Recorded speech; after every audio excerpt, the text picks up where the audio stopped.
Ici Éric Servin, directeur adjoint. Tout le personnel du Centre de formation professionnelle de Dolbeau-Mistassini se réjouit de l'ouverture de la papeterie de produits forestiers résolus. Cette bonne nouvelle contribuera au développement de notre région et de sa main-d'œuvre. Nous croyons fermement que la forêt est et demeurera notre plus grande richesse. Et en ce sens, notre établissement forme annuellement quelques centaines de travailleurs compétents. Nous souhaitons longue vie à cette entreprise et souhaitons aux travailleurs d'être à 100% concentrés sur leur métier. Il y aura un combat de boxe important demain au Centre Bell opposant Lucian Boutet à Denis Krejcev. Et comme on l'a fait lors du dernier combat, on va faire une table ronde avec les deux mêmes personnes, soit Mike Bilodeau de TVA Sport. Salut Mike. Oui, salut Danny. Et Daniel Cloutier qui a couvert... Daniel, combien au plus de 200 combats de championnat? 213. Il est rendu à 213, donc c'est incroyable. Daniel, ton livre, ton idée de livre chemine encore, j'imagine? Pardon? Ton idée de livre, des combats de championnat du monde, d'écrire un livre, j'imagine que ça chemine encore? Oui, absolument. OK. Bon, la première question, tiens, Daniel, vu que j'ai commencé avec toi, à quoi tu t'attends du combat de demain entre Boutet et Krejcev? Ben moi, je m'attends à une domination de Boutet dans la très grande majorité des rondes, mais ça va être quand même stressant pour les partisans de Boutet parce que Krejcev, c'est un gars il a beau encaisser un paquet de coups, il va continuer à attaquer puis il est capable de cogner dur. Et puis à son dernier combat, il est allé au tapis contre Ismaël Silak, et puis qui est un dangereux prospect de la division des Milo, puis il s'est relevé puis a gagné par knockout technique. Puis Silak, c'est un gars qui avait été mentionné comme adversaire potentiel pour Jean-Pascal au début de l'année. Donc, on est obligé de considérer Krejcev non pas comme un bon boxeur, mais comme un boxeur qui est dangereux à cause de sa ténacité et sa solidité. Mike, on disait que le choix de Krejcev et c'est Stéphane Larouche, j'écoutais Stéphane Larouche dire ça, que c'était en fait pour un peu répéter ce que Carl Froch a fait. Donc, c'est un gars qui attaque beaucoup, qui va être souvent dans la face à Lucian Boutet. Donc, il n'y a aucun doute que c'est un test pour Lucian là-dessus, là. Non, il n'y a pas de doute là-dessus. Boutet est largement favori dans ce combat. Encore une fois, il était face à Froch et puis on a vu qu'est-ce qui s'est passé. Je pense que Boutet, moi, c'est plus le début de combat que j'ai vraiment hâte de voir comment Lucian va se comporter parce que Krejcev, comme Daniel l'a mentionné, est un boxeur agressif. Et c'est un boxeur qui est confiant présentement. Sa victoire face à Chilak, personne ne s'attendait à ça. Il était négligé à 11 contre 1. Il a passé le chaos à Chilak. Et puis là, il s'amène ici. Et c'est comme un billet de 49 pour lui. S'il bat Lucian Boutet, c'est des millions. Et c'est vraiment la reconnaissance qu'il peut avoir avec une victoire face à Boutet. Donc lui, il va s'amener, il va mettre de la pression, va essayer de faire ce que Froch a fait.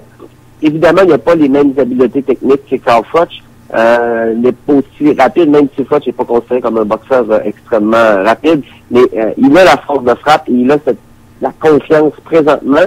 Et Lucian, on a hâte de voir surtout comment il va réagir quand il va se faire frapper. Parce que c'est sûr que Boutet est plus rapide, meilleur techniquement, mais il va se faire toucher à un moment donné, puis c'est de savoir comment il va réagir. Puis je pense que la grande question, c'est ça.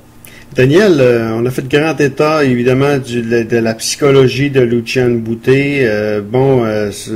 Penses-tu qu'il est sincèrement remis de on peut le dire, volée contre Carl Froch? Je suis pas sûr à 100%, mais moi, je pense tout de même là que ce qui est dangereux pour Lucian Boutet, c'est ce que Carl Froch a fait, c'est puis ça, il me l'avait dit, moi, à Las Vegas un an et demi avant, que si j'affronte Boutet, je vais le pourchasser, puis je vais le frapper jusqu'à temps qu'il va tomber. Et puis, c'est ce qu'il a fait le 26 mai, c'est d'attaquer, de le déborder, puis de façon à faire paniquer Lucian. Mais je ne sais pas si Krejcev, il peut maintenir le même rythme d'attaque que Froch. On ne le connaît pas assez, Krejcev. mais on sait qu'il est tenace, puis que lui, il va essayer de lancer, quand Stéphane Larouche dit que Grachev va essayer de lancer des bombes à chaque round, moi je pense que c'est vrai. Je pense que c'est ça qu'il va essayer. Mais est-ce qu'il peut passer le KO à Lucien Beauté en y lançant une bombe une fois de temps en temps? Je suis pas si sûr que ça, moi. Moi, je pense que c'est plus la manière que Froch s'y est pris, c'est d'attaquer, de le déborder, puis de le faire paniquer. OK. Mike, Lucien Boutet, avant les combats, c'est la première fois depuis fort longtemps qu'il n'allait pas à des camps d'entraînement. Auparavant, il s'exilait avec Stéphane Larouche. C'était en Floride, dans un camp d'entraînement. On voyait même partout un peu son entraînement physique. Là, il a fait ça différemment. Penses-tu que ça va l'aider, Lucien, là-dessus?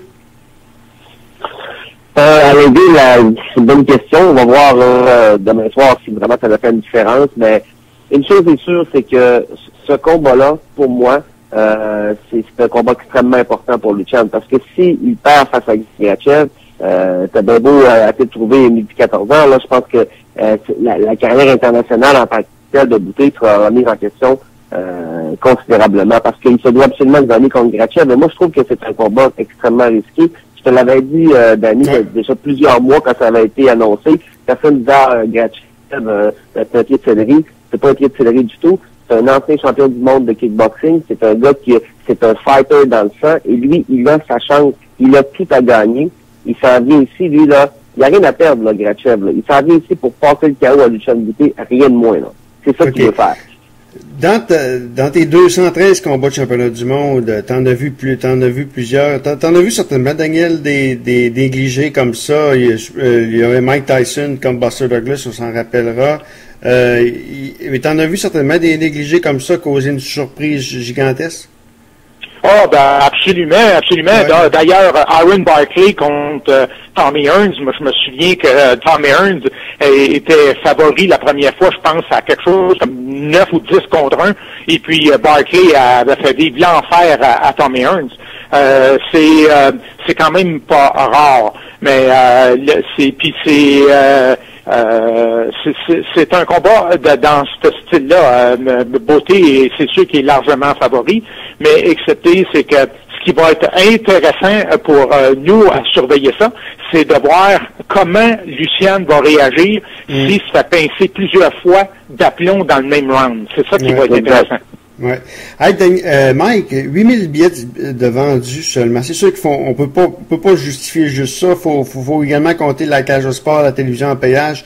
Mais est-ce qu'on est déçu du côté du clan Interbox d'avoir seulement 8000 billets pour le combat de demain?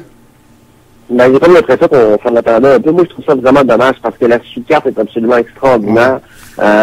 Plusieurs combats qui s'annoncent être extrêmement explosifs. Et on ne sait pas si ça va aller d'un côté ou de l'autre. Donc, mais c'est sûr que Lucien était champion du monde, il était sur une lancée, sur une séquence.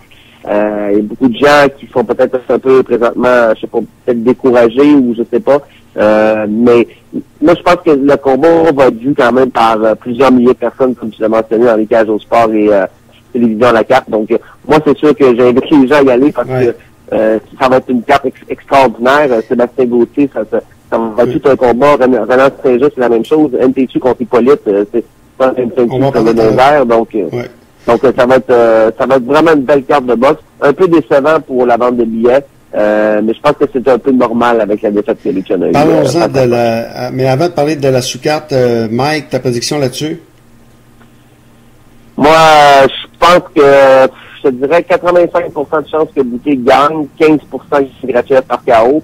Je pense que si Lucien ne cherche pas le KO, s'il boxe un peu, s'il veut vraiment impressionner la foule, je pense qu'il augmente les chances de Grachev. S'il boxe plus défensivement, comme on le connaît, déplacement, jab et tout ça, je pense qu'il va gagner facilement, puis le KO pourrait venir peut-être au 8e round pour Lucien. Daniel, ta prédiction? Moi, je pense que je choisirais Luciane par décision unanime. Moi, je pense qu'il va dominer 10 rounds sur 12, mais qui va se faire brasser dans plusieurs rounds. OK.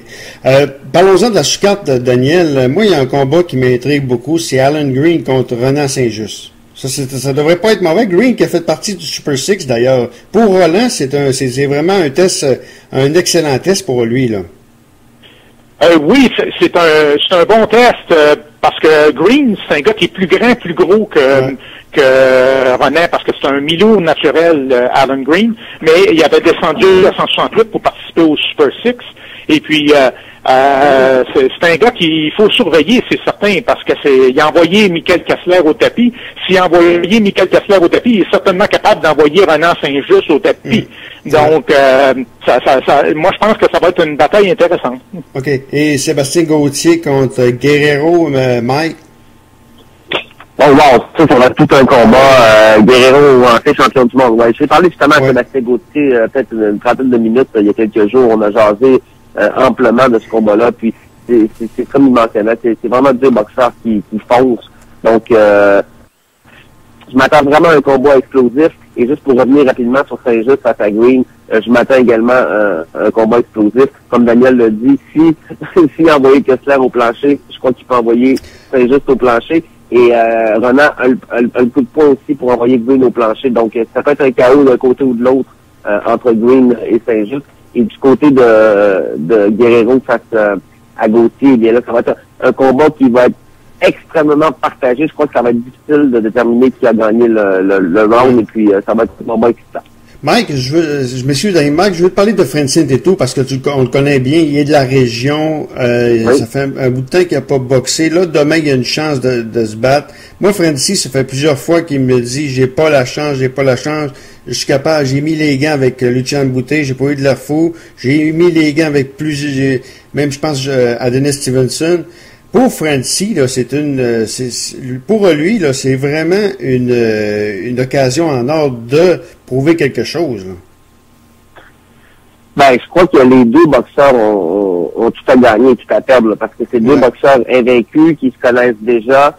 Francis l'avait battu Schiller un peu dans le début de la carrière à Schiller, donc les deux se sont améliorés et tout ça.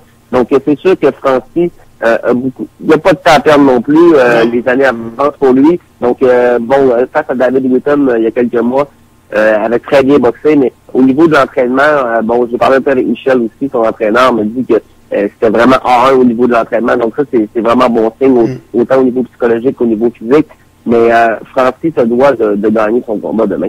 Il faut qu'il gagne son combat parce que quand tu vas aller chercher une ceinture, c'est pas pour le championnat canadien, mais presque, parce que dans le fond, c'est à peu près peut-être le meilleur boxeur qui va gagner demain soir. Mais c'est sûr que si tu veux gagner les ceintures, il faut que tu battes des boxeurs invaincus. Il n'y a pas vraiment, je pense, le moyen de perdre un combat Francis demain. Donc, ça doit te donner toute une performance. Ça va être un 6 rounds, selon moi, très, très intense.